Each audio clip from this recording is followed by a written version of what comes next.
Assalamualaikum, saya Zara Sofia, pengacara untuk TVPSS SMK Felda Kahang Timur. Pada hari ini, SEMAMO telah mengadakan hari terbuka dan sesi bertemu pelanggan pada tahun 2026.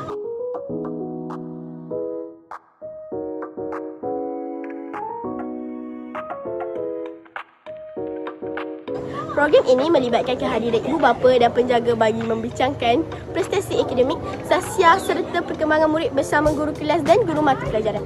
Apa tunggu lagi? Mari kita lihat!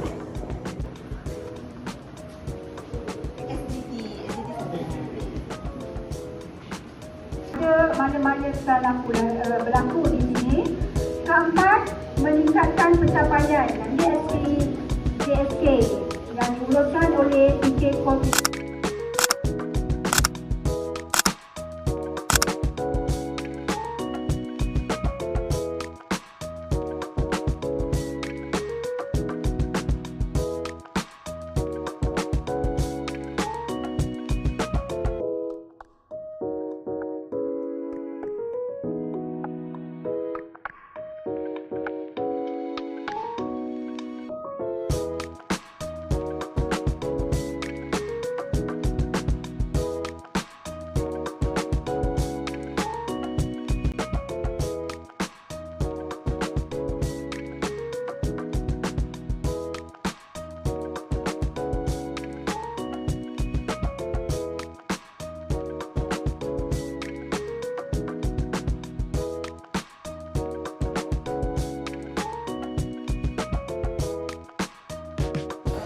Program ini diharapkan dapat mengukuhkan kerjasama antara pihak sekolah dengan ibu bapa dalam usaha melahirkan murid yang terbelang dan berakhlak mulia.